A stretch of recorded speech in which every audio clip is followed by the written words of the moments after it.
저는 이제 다시 소개를 좀 드리자면 김영웅이라고 하고요.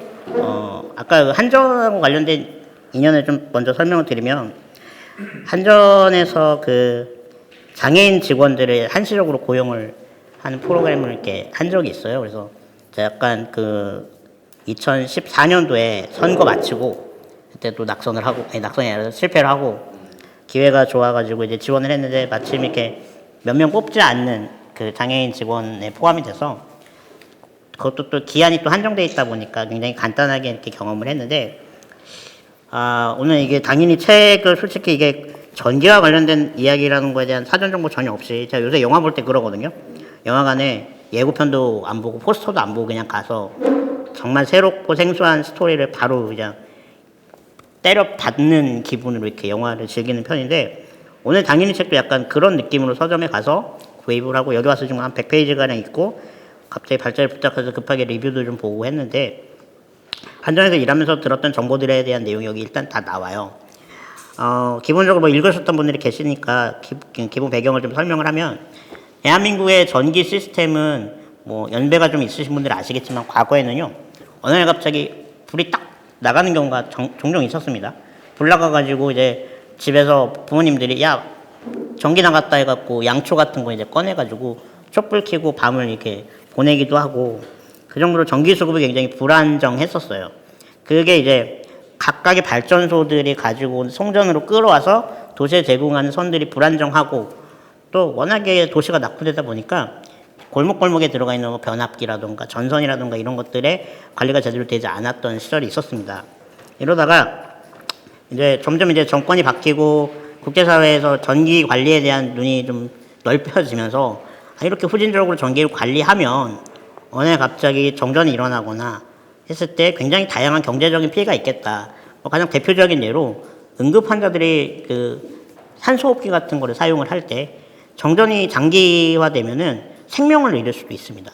병원에서 특히 수술 환자 같은 경우에 그 집중해서 쏘는 조명이라던가 기계 같은 것들이 갑자기 멈춰버린 상태로 뭐 잠깐 뭐 1, 2분이 아니라 1시간씩 멈춰버리면 마취한 상태에서 다시 소생시킬 때까지 위험이 따를 수밖에 없고요.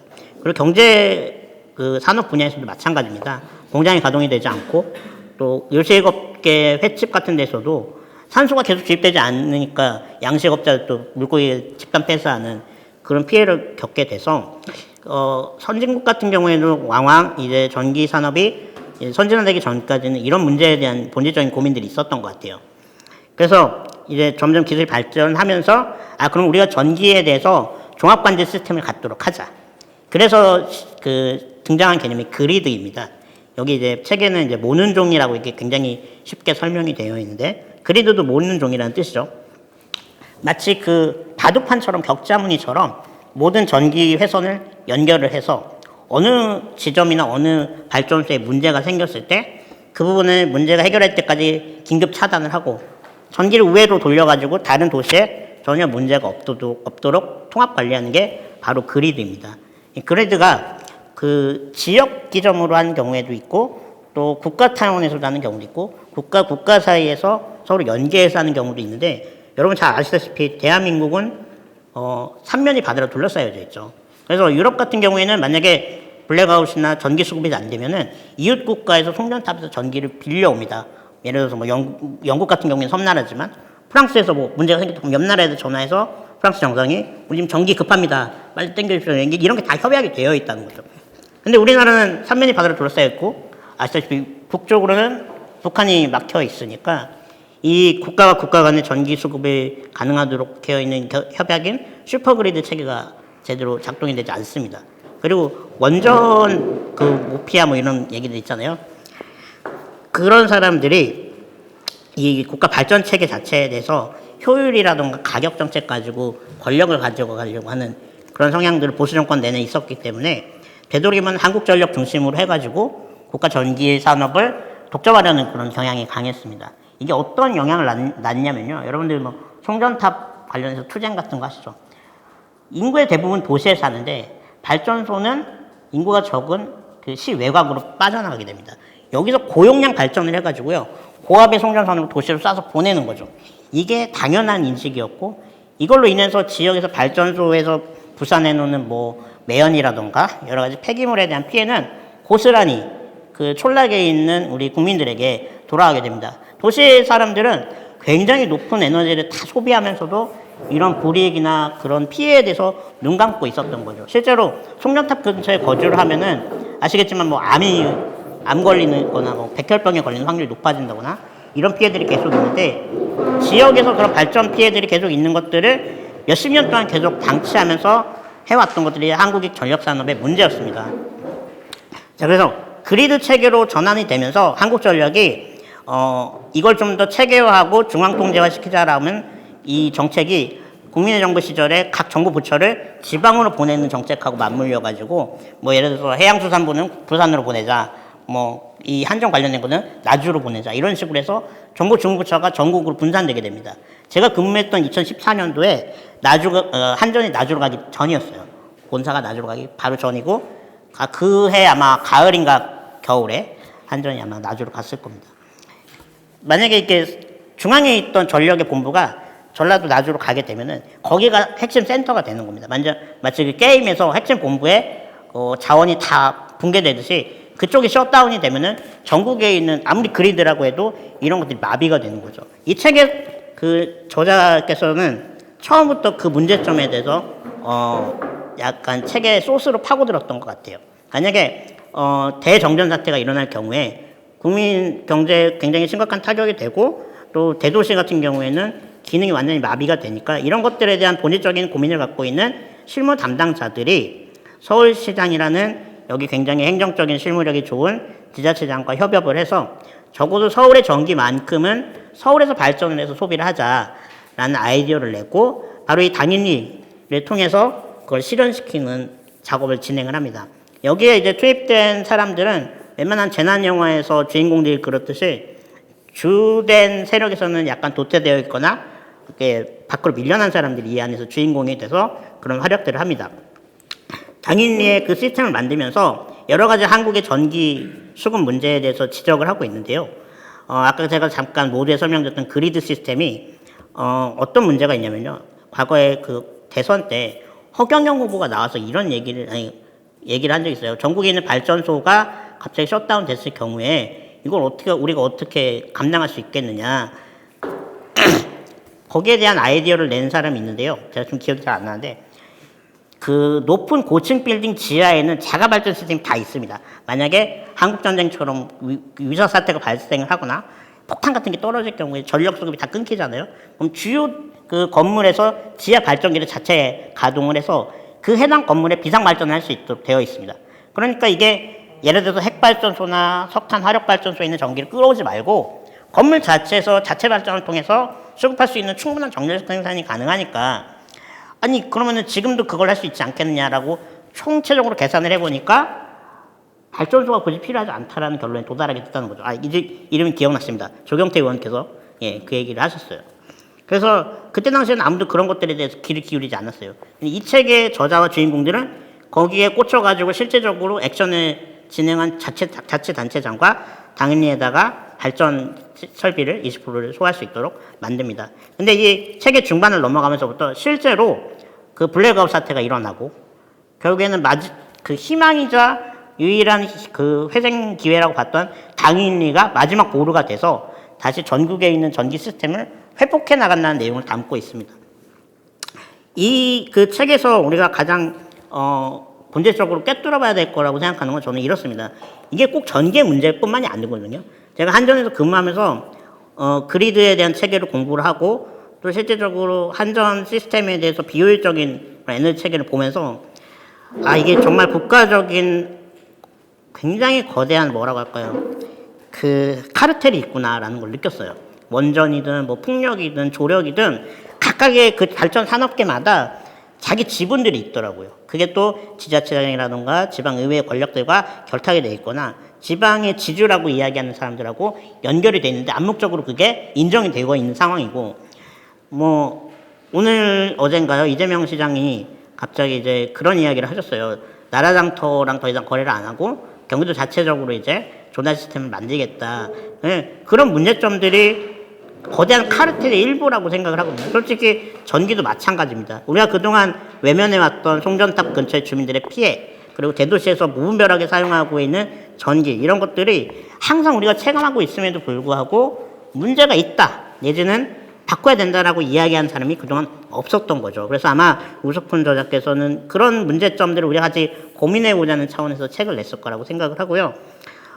한전에 처음 근무를 할 때 제가 가장 놀랐던 게 있었습니다. 출근을 하면요, 전 직원이 모니터를 컴퓨터 모니터를 딱 켜게 되잖아요. 가장 먼저 아침에 눈 뜨자마자 보게 되는 게 뭐냐면 그날의 사망자 숫자입니다. 전국에서 송전탑 수리나 뭐 공사를 하다가 돌아가신 분들과 사고자의 숫자가 컴퓨터 부팅하기 전에 오른쪽 하단에 떠요. 굉장히 숙연해집니다. 오늘 하루를 어떻게 보내야 될지도 모르겠고, 누군가의 가장이었고 형제였고 아들이었던 분이 제가 기억하기로는 거의 한 번도 영영이었던 적이 없었던 것 같아요. 어디선가 사고가 나고 사망을 하는 사고가 계속 일어났습니다. 그리고 잘 아시겠지만 그분들 대부분이 비정규직 내지는 자회사 파견직 직원들이에요. 우리가 그런 카르텔을 제대로 깨지 않고, 왜? 지역에서, 지방에서 만드는 발전소를 도시로 보내면서 그분이 송전탑을 수리하면서 만드는 그런 당연한 행복을 그분들 희생으로 언제까지 이렇게 버텨야 되는가. 여기 쓰레기책 저자도 나와 계시지만 우리가 당연하게 누리는 일상의 행복들이 누군가에겐 거대한 피해가 되고 있고 삶이 송두리째 무너지는 이유가 되고 있다는 것이죠. 그래서 당연히 책을 보고 그런 부분에 대한 우리가 본질적인 고민을 같이 해보는 게 중요하다라고 생각을 했고, 물론 더 읽어봐야 되겠지만요. 그리고 또한 두 가지 정도 더 말씀드리고 싶은 거는, 이 전기라는 것이 저도 원칙적으로는 로컬에서 생산하고 로컬에서 소비하는 게 필요하다고 생각을 합니다.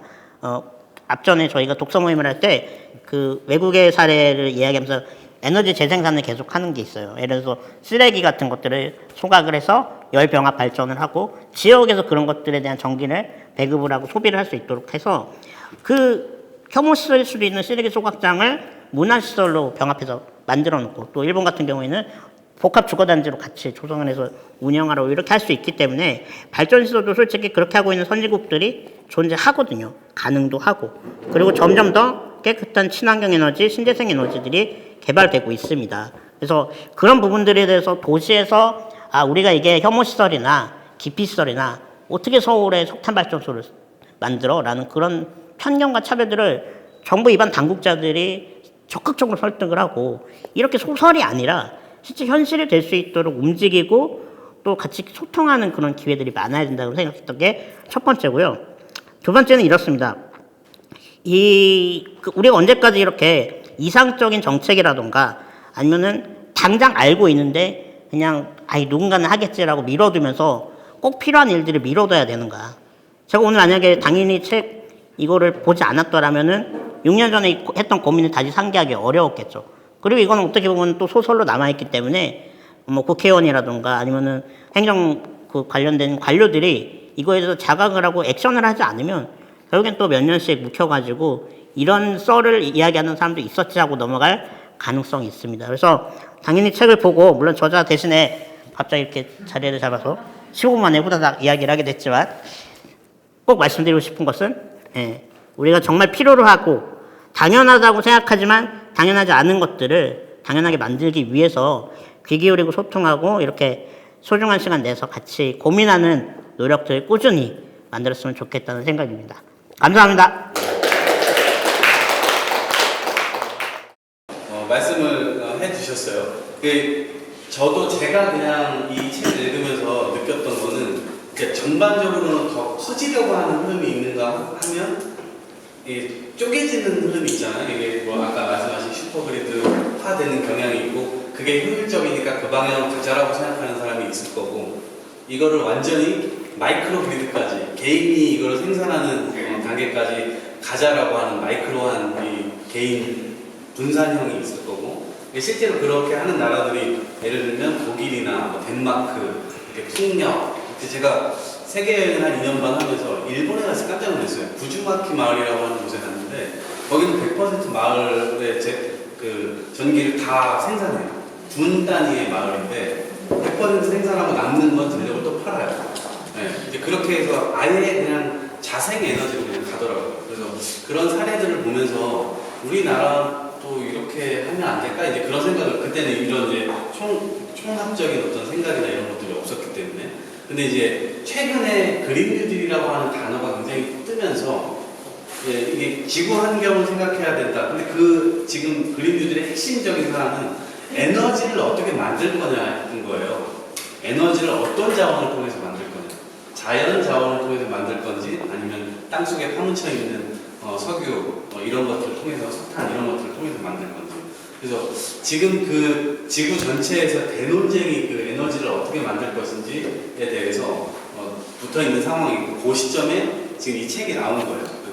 우리나라의 국가 개통, 전력 개통의 문제가 국가 전체가 하고 있다면 이걸 지역별로 할 수 있는지에 대한 가능성 같은 것들이 이 소설을 통해서 지금 이야기가 되고 있는 거죠.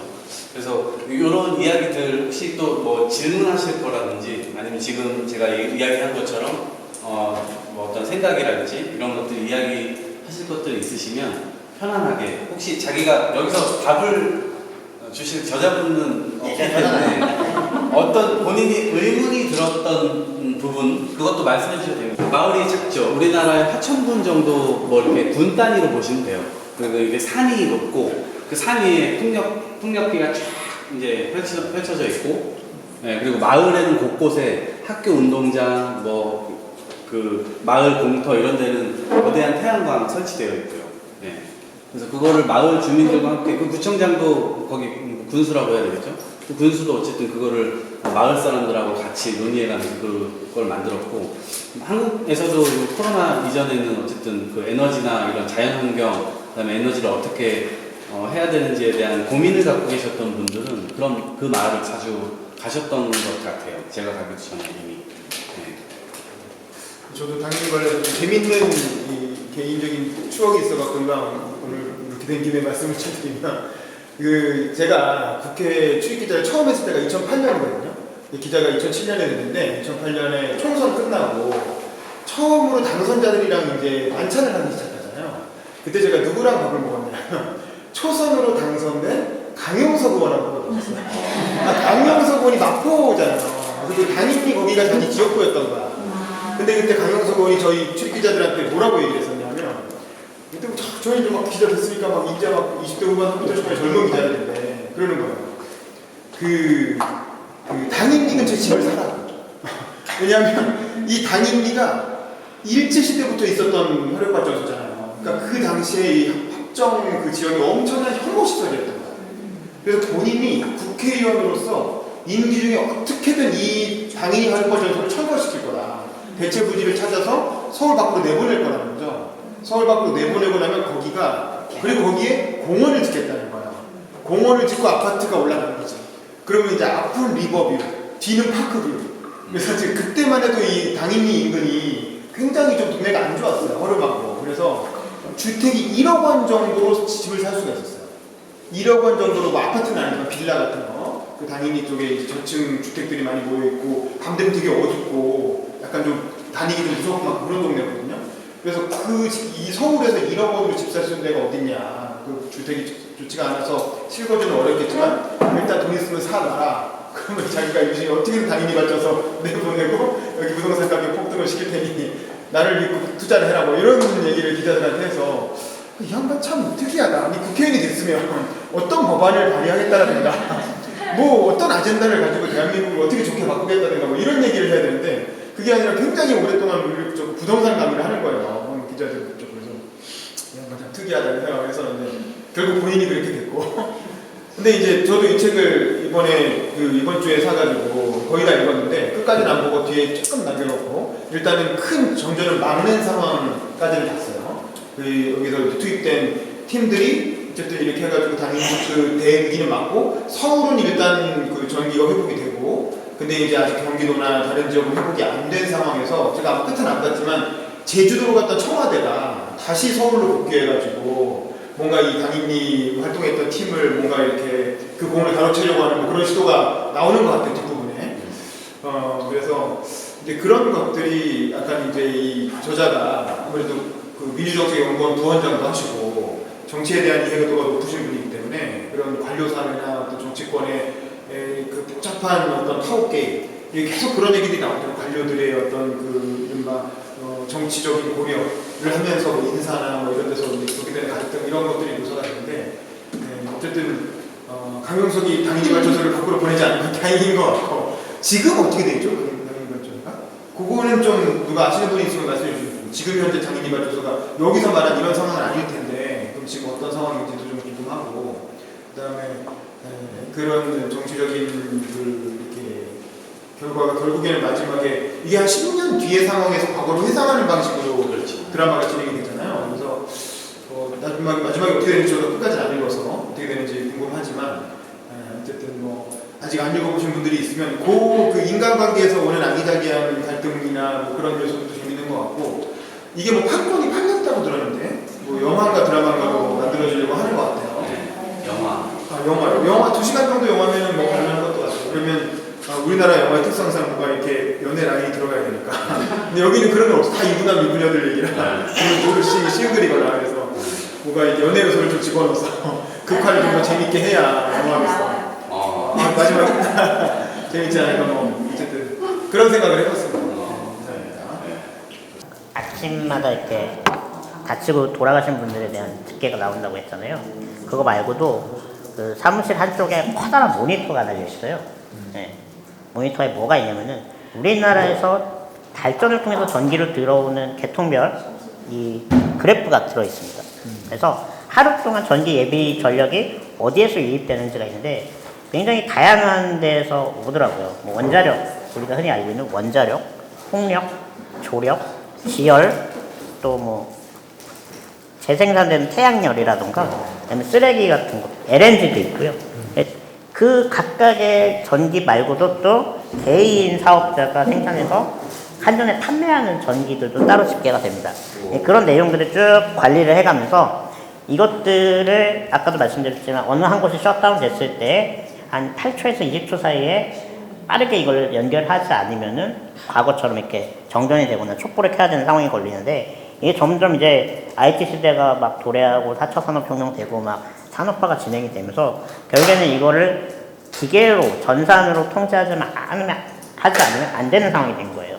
그래서 등장한 개념이 스마트 그리드였고요. 제가 5, 6년 전에 한전에서 거의 매일 회의하다시피 했던 것들이 이 스마트 그리드를 나주에 이전을 하면서 어떻게 전국을 효율적으로 확산시키고 운영을 할 것인가에 대한 고민들을 굉장히 많이 했던 걸로 기억을 합니다. 그래서 우리가 흔히 알고 있다시피 인공지능이 딱 도입이 되면 괜찮을 거라고 생각을 하는데 그 과거나 아직 지금까지도 일부에서는 수동으로 거의 다 관제를 하고 있고 뭐 여기 책에도 나오지만 전화로 뭐 누구 내려 연결시켜 뭐 이런 것들을 직접 관제하는 그런 공부들이 있어요. 실제로 제가 그 책자 같은 데서도 보기도 했고 운영을 하고 있다는 걸 알고 있는데 한전에 가면 그 정말 놀라운 사실이 하나 있는데 점심시간에 모든 건물에 소등을 합니다.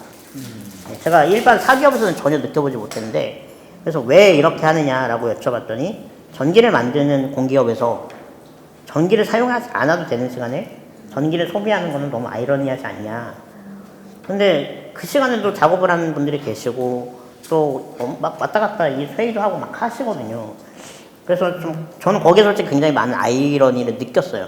바로 옆 건물만 가더라도 점심시간에 커피 머신에서 뭐 뽑아먹고 뭐 전기 켜고서 게임하고 하는데 한전이라고 해서 그 건물 안에만 밤 12시인데 아니 난 12시인데 거의 암전이 돼요. 복도에는 진짜 굴 같아요. 그렇게 우리가 지금 전기를 극과 극의 현상을 가지고 있고요. 실제 공기업이고 공공기관이다 보니까 안에서 근무하는 분들이 굉장히 성실히 열심히 노력을 하고 계시지만 일반 사기업에 비해서 그러니까 인적 가동률이 굉장히 떨어지는 걸 많이 발견했습니다. 그래서 약간 우리 이 책에서 얘기하는 그런 전형적인 관료의 그런 느낌들을 실제 현장에서 2020년인데도 지금도 우리 공기업 내에서 그런 분위기가 없지 않아 있다고 제가 느꼈고 그런 것들을 개선하기 위해서 그 이명박 박근혜 정권 때 어떻게 하면 이제 상대평가를 통해서 공무원들도 조금 더 이렇게 승진을 하고 배제하고 하는 것들 시스템을 평가를 넣자라고 하는 얘기가 나왔었는데 뭐 아까 잠깐 설명드렸던 이재명 지사의 그 조달청 문제 제기처럼 약간 우리 공적인 부분에 있어서의 그런 경쟁력을 좀 더 강화하기 위해서 시민단체라든가 우리 국민들이 좀 더 밀접하게 관심을 기울이고 이런 부분에 대해서 개선을 해야 되지 않나라는 그런 생각들을 굉장히 많이 하는 시간들이었어요. 예.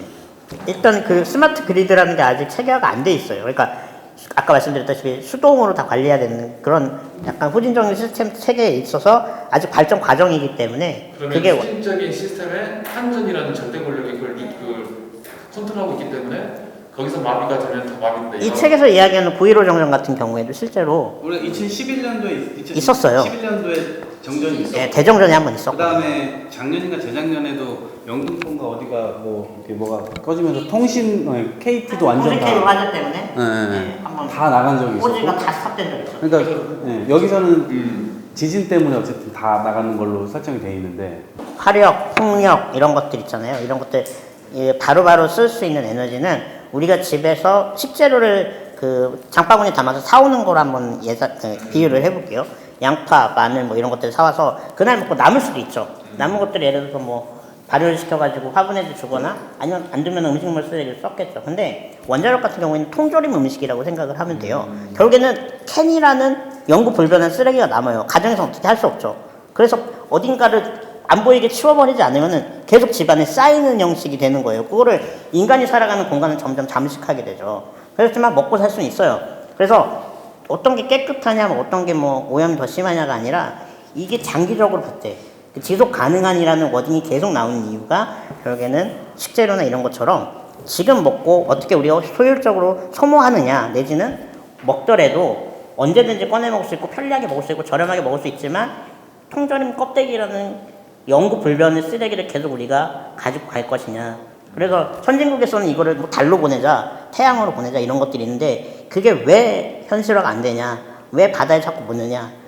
이 엄청난 쓰레기 무게를 지상으로 공중으로 쏘아보내는 에너지의 비용이 수백억 달러에 이른다고 해요. 그래서 그런 것들이 좀 안 돼 있고 아까 제가 그 발전 그 종류에 따라서 그래프가 쫙 있다고 하잖아요. 우리가 흔히 알고 있기로는 뭐 친환경 재생에너지 좋은 거 아니야 라고 이야기하는데 의외로 아무런 그 오염원을 발생시킬 것 같지 않은 풍력 발전 같은 경우에 그 보이지 않는 저소음 때문에요. 주변의 농가들의 소들이 불이 막 유산을 하고, 예. 그리고 막 아까 말씀드렸죠. 발전소도 아닌 송전선이 지나가면서 밑에 있는 분들이 백혈병에 걸리고 암에 걸리고 한단 말이죠. 그러니까 그런 것들에 대해 하나하나 다 따져보면요. 솔직히 피해가 없는 에너지원은 없다고 봅니다. 어딘가 소모가 되기 때문에 그걸로 우리가 이득을 얻는 게 에너지이기 때문에요. 그런 것들을 하나하나 같이 시민사회나 뭐 아니면은 뭐 어떻게 좀 넓게 표현하자면 유권자들이 정말 우리가 이 국가에 가장 필요하고 현실에 맞는 게 뭐냐. 근데 지금 이 책에서도 그렇지만 우리가 가장 먼저 본질적으로 파고들어야 될 것은 에너지를 로컬화 시키도록 해야 되겠다. 왜 그거를 외진 곳에 있는 도시민들이 아닌 사람들이 피해를 입느냐에 대한 본질적인 질문을 던지고 있다고 보고요. 거기에 대해서 솔직히 저는 이렇게 소설로만 그치지 않고 사회적인 좀 담론이 좀 됐으면 좋겠다는 생각이 좀 들어요. 예. 아마 만약 영화를 만들면은 그런 것들에 대해서 좀 토론이 많이 확산되지 않을까라는 기대도 합니다.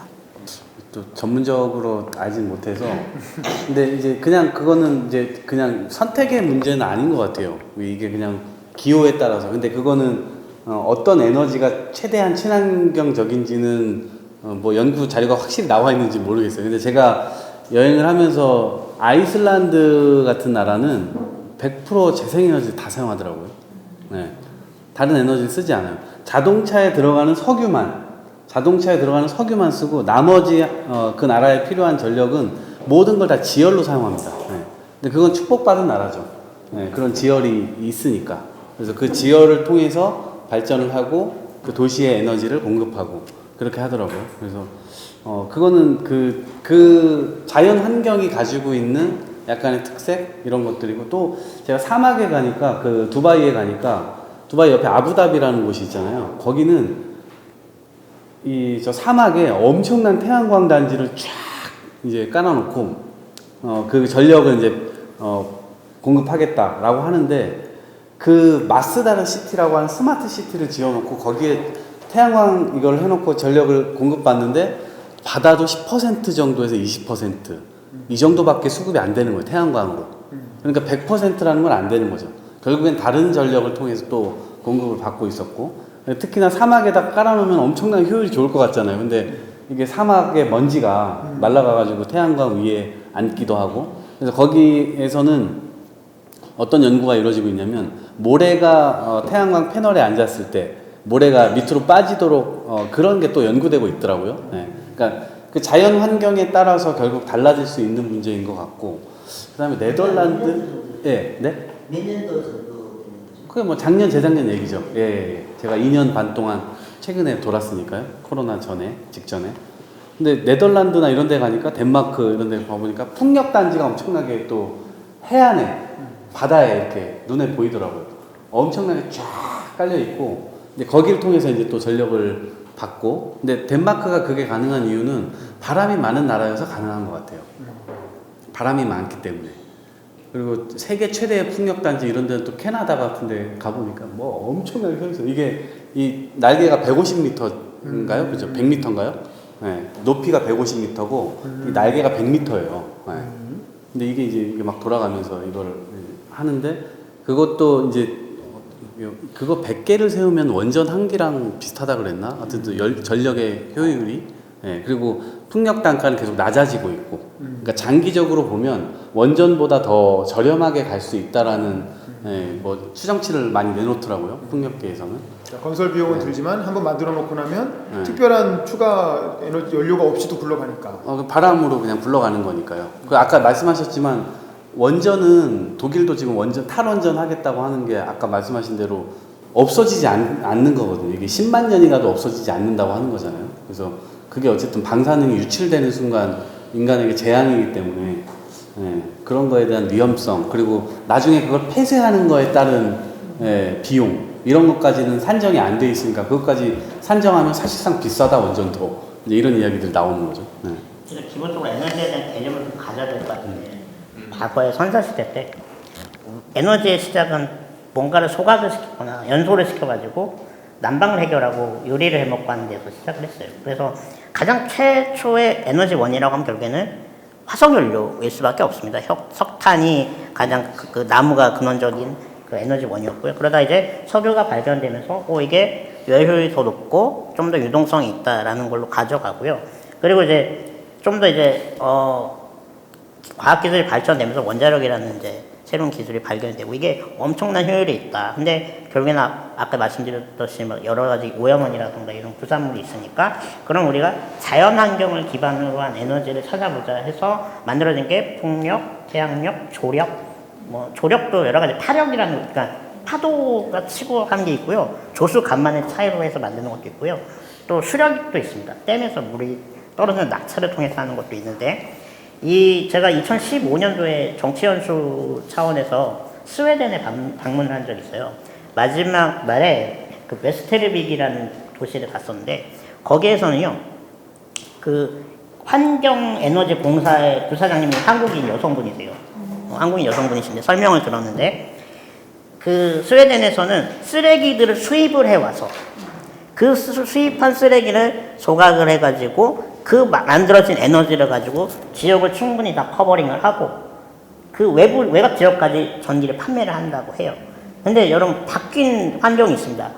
코로나 때문에 지금 웬만한 그 교역이 다 막힌 상태죠.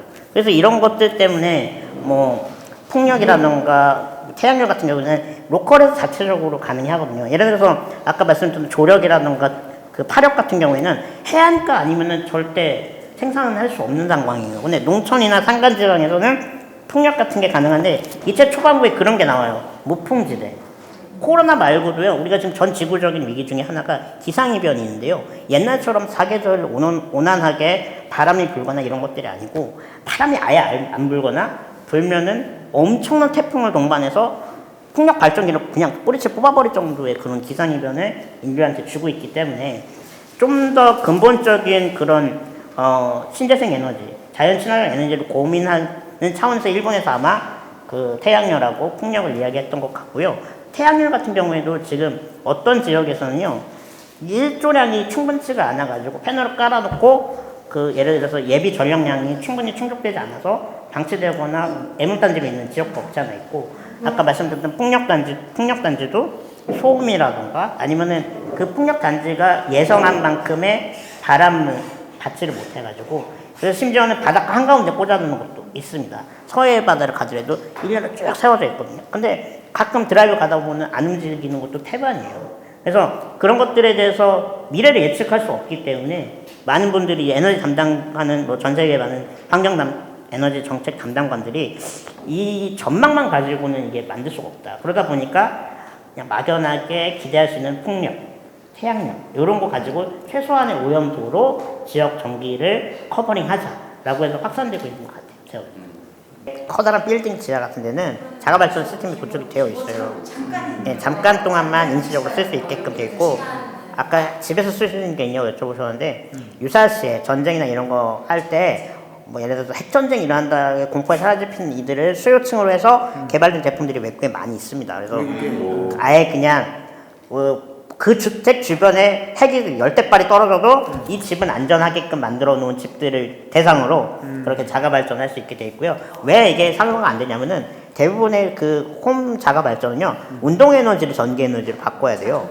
근데 가끔 왜 우리 그 재활용 전기 뭐 이런데 박람회 같은 데 가면은 자전거 막 열심히 굴려가지고 이렇게 전기 올라가는 거 있잖아요. 운동 에너지가 전기 에너지로 바뀌는데 효율이 엄청나게 낮아요. 그래서 이 터빈을 돌려가지고 전기를 발전하는 것조차도 효율이 낮고 일상생활하는 데 있어서는 어려움이 많기 때문에 태양이나 풍력으로 가는 거고요. 태양이나 풍력도 문제가 없지 않아요. 가령 날씨가 흐리거나 뭔가 분진이 있어서 요즘 같은 미세먼지 있는 날씨에는 그 태양광 관리하는 관리자분이요 맨날 그걸 패널을 닦아주셔야 돼요. 그래서 그런 관리를 해놓고 나도 효율이 안 떨어지면은 예를 들어 중국산 패널 같은 거 썼을 때는 이게 또 쓰레기가 된다고 그래가지고 또 처치곤란이 되고 아까 뭐 야산 깎는 거 말씀하셨는데 팩트 체크를요 그러니까 국제기구에서도 하고 정책을 담당하시는 분들 하지만 이게 안 들어가는 이유가요 모든 발전은 비즈니스로 접근이 되고 이 비즈니스가 그 자본을 갖고 있는 사람에게 설득력을 가지려면은 사장님 일단 산을 깎으셔야 됩니다가 되는 거죠. 근데 이게 정책으로 접근을 하다 보니까 그런 금전적인 효율이 아니라 제한되어 있는 자원 환경을 최대한 덜 파손하면서 전기를 발전해 보자. 그래서 요즘 나오는 게 저수지 중앙에다 이제 패널을 띄워가지고 플로팅 발전하는 경우도 있고요. 그리고 이제 고층이라던가 비닐하우스 위에다가 쫙 올리고 왜냐면 밑에 버섯이나 인삼을 키우면은 굳이 햇빛을 안 받아도 되거든요. 그런 데다 이제 패널을 까는 형식으로 해서 설득을 하고 발전 시스템을 넓혀가는 정책 자금이 있어요. 그래서 그걸 따내기 위해서는 무조건 농민들한테 설득을 시켜서 산을 갈아엎고 나무를 뽑으라고 얘기를 해야 됩니다. 그래서 그런 것들에 대한 가치 상충을 충분히 토론을 통해서 이해시켜 교육을 해야지만 환경을 덜 파괴하면서 전기 자가 발전이 가능하게끔 제도가 바뀌는 거죠. 의원님들이 계시니까 두 가지 아이디어만 제가 드릴게요. 신재생 에너지 관련해서. 이거 듣고 제가 논의하겠습니다. 풍력 에너지가요. 아까도 말씀드린 무풍지대라던가 뭐 바람이 안 불거나 기후 변화 때문에 제대로 작동을 안 하기 때문에 일론 머스크처럼 약간 창의적인 아이디어를 갖고 계신 분들은 항상 고속의 바람이 부는 제트기류에다가 그 벌린을 띄워가지고 거기다 풍력 발전해서 전선을 지상으로 내려보내서 송전을 하자라는 아이디어도 있고요. 또 하나는요.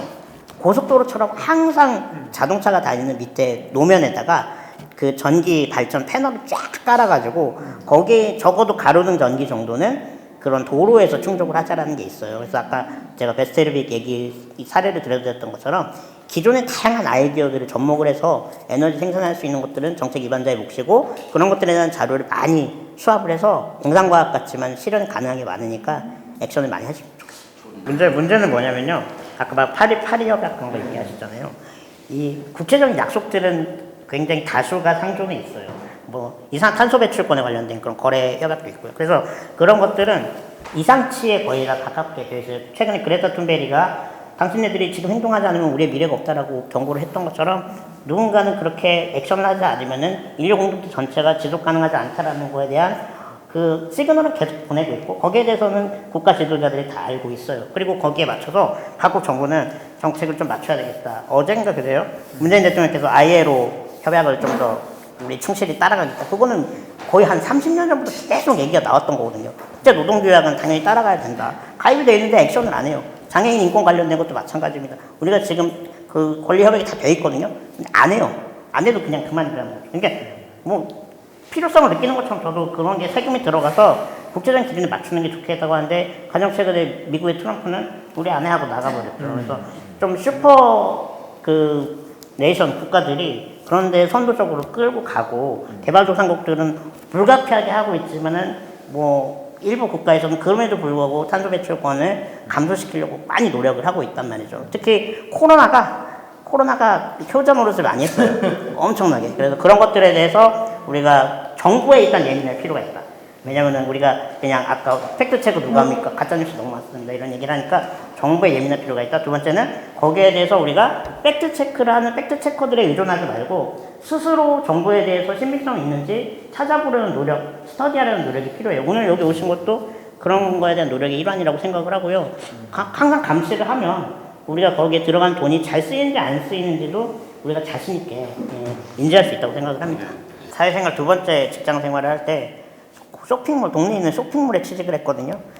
면접 보러 갔는데 직원들이 있는데 다음날 처음 출근을 했는데 아무도 없는 거예요. 어디 갔냐고 했더니 사이트는 멈췄고 직원들 다 잘랐다고 저보고 사이트를 정상화시키라고 하더라고요.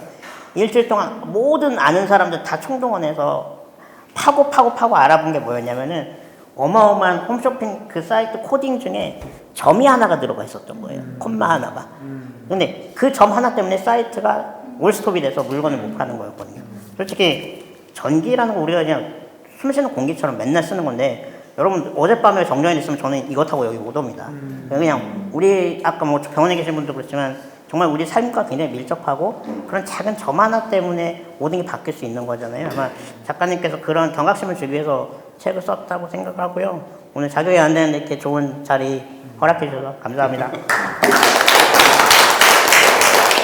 오늘 어쨌든 작가님 안 계신 가운데 굉장히 실직 내셨을 법도 한데 또 이렇게 좋게 마무리를 해주셔서 또 참여해 주셔서 정말 감사하고요.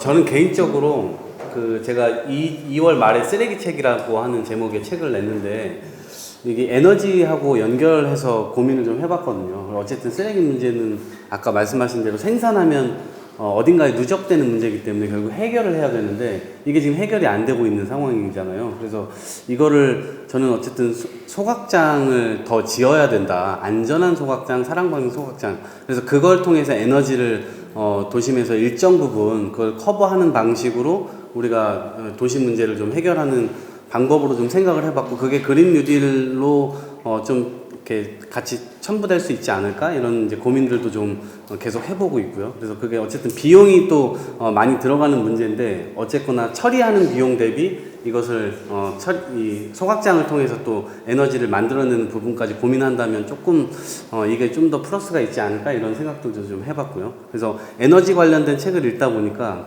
그와 관련된 아이디어도 좀 생각해보게 됐고요.